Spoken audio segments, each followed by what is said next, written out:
Hola amigos, ¿cómo están? Sean ustedes bienvenidos a un nuevo capítulo de mi podcast, en el cual cuento yo historias que ustedes me mandan a mi correo. Voy a dejar mi correo aquí para que ustedes puedan escribirme sus anécdotas con base a todo lo que yo les comparto en mi cuenta de TikTok. Y muchas gracias por el apoyo que me están dando. Ya casi llegamos a 1000 suscriptores. El propósito de este año es llegar a 100,000 suscriptores. Sé que es demasiado, pero no creo. Creo que el alcance que tenemos es muy bueno. Y muchas gracias. El día de hoy les hablaré sobre la curandería mexicana. La curandería mexicana es una de las prácticas que crecieron con nosotros. Esta práctica creció con nosotros. Básicamente las personas, los seres humanos, tenemos estas creencias que han sido compartidas de generación en generación y tienen una especie de mezcla con la religiosidad o con el catolicismo. Yo les hablé en un video pasado de que básicamente hay veces en las cuales, cuando tuvimos la situación de la conquista, se cree que hubo situaciones en las cuales esta parte de las creencias que venían arraigadas de nuestras costumbres habían sido eliminadas por el mero catolicismo o por la mera conquista.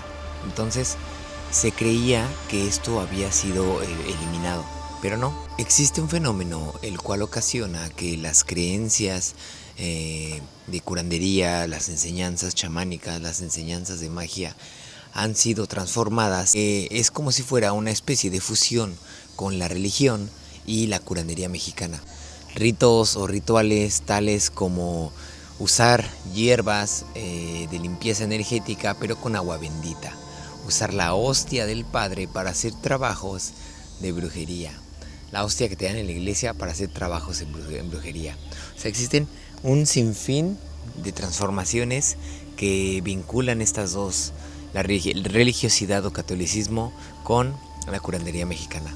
Entonces, ustedes me han enviado muchísimas historias acerca de esto, de limpiezas, de trabajos de amor, de trabajos de desamor, atraer el dinero, y el día de hoy se los quiero compartir. No sin antes mencionar que yo tengo un manual que he creado con ayuda de una curandera mexicana que te puede ayudar a desbloquear esas situaciones que no fluyen en tu vida, tales como bloqueos, como situaciones con el dinero, no te va bien el trabajo, etc. Está linkado en mi perfil y puedes acceder a él. Entonces vamos con la siguiente historia. ¿Qué onda, Enrique? Te quería contar algo porque vi tu video de las limpias y me acordé cañón de algo que pasó aquí en mi casa hace años. Mi jefe tenía una tienda de abarrotes aquí en Puebla y hubo una temporada donde de plano no entraba nadie. Pero era raro porque literalmente el local de al lado vendía muchísimo y nosotros nada. Mi papá hasta me decía de broma que ya nos habían salado el negocio. El ambiente en la casa estaba bien pesado por eso. Mis papás peleaban por dinero, mi jefe se empezó a enfermar del estómago y hasta el perro se quedaba viendo hacia una esquina del local como si hubiera alguien. Una tarde llegó mi tía, de esas tías que creen muchísimo en curanderas y cosas de brujería. Nomás entró al negocio y dijo, aquí hay una cochinada cargada. Yo me empecé a reír porque tenía como 16 años y se me hacía ridículo. Pero mi tía llevó a una señora ya grande, una señora súper normal, ni daba miedo ni nada, parecía una abuelita cualquiera. Lo primero raro fue cuando empezó a rezar. Se apagaron las luces del local como si estuvieran fallando. Y sí, ya sé que pudo ser casualidad, pero neta todos nos quedamos callados. La señora pasó un ramo de ruda y pirul por todo el negocio y llegó a una esquina donde empezó a manear un poquito. Hasta se tuvo que sentar. Yo creí que era por la edad, pero ella decía que era por la energía. Luego le dijo a mi mamá que ahí habían enterrado algo hace tiempo. Mi papá quitó unas cajas viejas que llevaban años ahí y encontraron un frasco pequeño con tierra, alfileres y cabello. Te juro que se me heló el cuerpo. Mi papá lo tiró todo y la señora hizo otra limpia. Después de eso, las cosas empezaron a mejorar poquito a poquito. Y desde ese día, ya nunca me burlé igual de las cosas. Las personas bendicen y maldicen con sus actos y palabras. Hay que tener demasiado cuidado con qué aceptamos de personas desconocidas. Muchísimas veces la brujería entra por la comida y no lo sabemos. Por eso existe una creencia que dice que nosotros debemos de ser súper cuidadosos con qué aceptamos de las otras personas. Hay que también ser desconfiados y, si no tenemos de otra, bendecir la comida. Esto me hace recordar la historia de San Benito. Ustedes pueden percatarse de que la medalla de San Benito tiene a la imagen de San Benito y tiene a la derecha una imagen de un cuervo y a la izquierda una imagen de un pan. Les voy a platicar por qué. San Benito era una persona que ayudaba muchísimo a la gente. Por eso mismo tuvo demasiada gente que lo odiaba. 3 veces intentaron tentar con su vida sin éxito, pero les voy a platicar con por qué o cómo fue esta situación. Se cree que un día, haciendo una misa, San Benito levantó un pan al cielo y lo bendijo. En el momento en el que lo bendijo, un cuervo pasó volando y le arrebató el pan que tenía. Cabe mencionar que alguien había envenenado el pan para que San Benito lo comiera y perdiera la vida. El cuervo, cuando le arrebató el pan, llegó a una casa y lo empezó a devorar y cayó muerto. La segunda ocasión le habían dado vino envenenado a San Benito para que él, al momento de hacer la misa, lo bebiera y cayera muerto. Lo mismo, cuando él levantó la copa y la bendijo en nombre de Dios, la copa explotó. Entonces se cree que si tú portas la medalla de San Benito te irías como protección contra todo mal, contra embrujos, contra brujerías. Por eso hay que tener mucho cuidado con qué aceptamos de las personas que no conocemos. Pero vayamos con la siguiente historia. Hola Enrique, yo no creía nada de curanderas hasta que me pasó algo con mi hija. Mi niña tenía como 4 años y una vez fuimos al mercado de Sonora porque mi suegra quería comprar unas hierbas. Había muchísima gente y varias personas se acercaron a decirle cosas extrañas a mi hija, que porque estaba muy guapa. Y sí, mi hija es bonita. Tiene ojos azules gracias a su abuela y está blanquita. Sé que las morenitas también son bonitas, pero como en México todos son morenitos o la mayoría, una güerita de ojos de color siempre sobresale. Ese mismo día en la noche empezó a llorar horrible, pero horrible. No quería comer, no quería soltarse de mí y temblaba dormida. La llevamos al doctor y nos dijeron que era una infección leve, pero no se le quitaba. Mi suegra estaba aferrada con que era ojo. Yo me desesperaba porque no sentía que nadie podía ayudarla realmente. Entonces, una vecina llegó y me dijo, tráeme un huevo y tantita ruda. Le pasó el huevo a mi hija mientras rezaba algo bajito y luego lo quebró en un vaso. Nunca había visto algo así.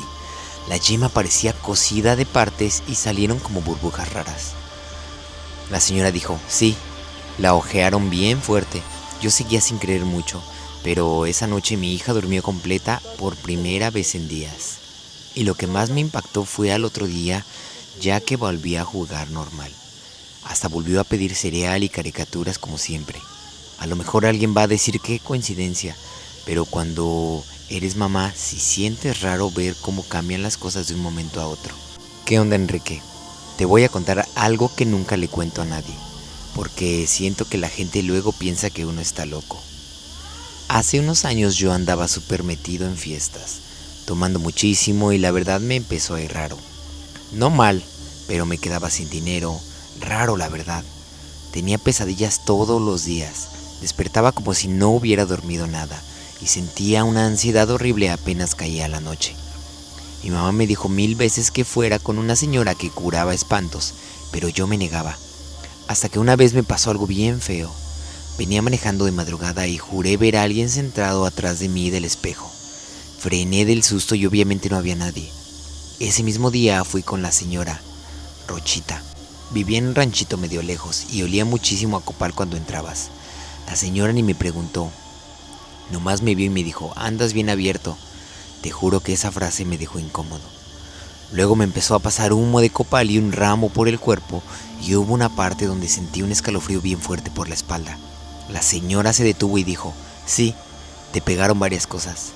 No sé ni cómo explicarlo sin sonar loco, pero saliendo de ahí sentí una calma rarísima, como cuando por fin dejas de escuchar un ruido constante. Esa noche dormí sin pesadillas, después de meses, y desde entonces dejé de meterme en tantos lugares raros.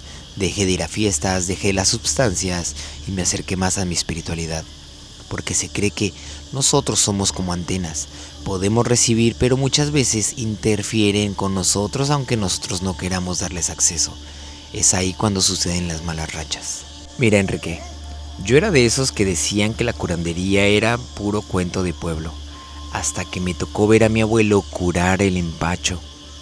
Mi primo estaba bien mal, pero mal de verdad. Ya llevaba días vomitando y llorando por dolor en la panza. Mi tía hasta quería llevarlo al hospital otra vez. Y mi abuelo nomás dijo, ese niño está empachado.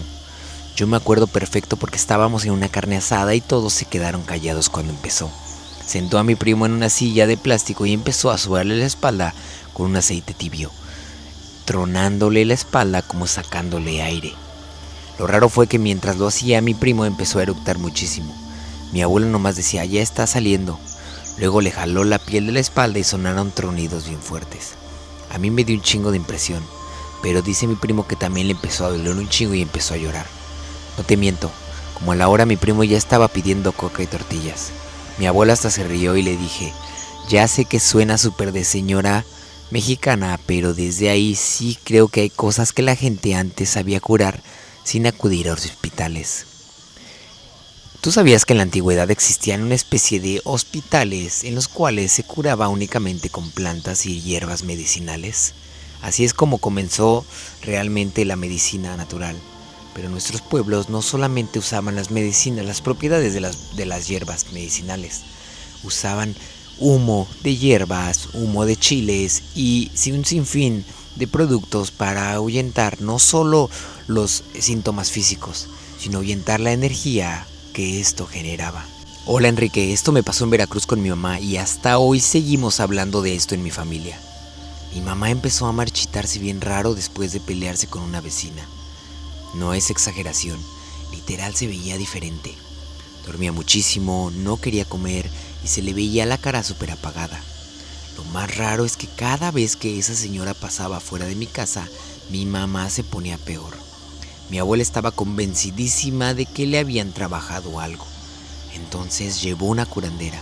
La señora llegó con una bolsa llena de cosas: huevos, veladoras, hierbas, alcohol. Parecía de película. Y cuando empezó la limpia, mi mamá empezó a bostezar muchísimo, pero exagerado.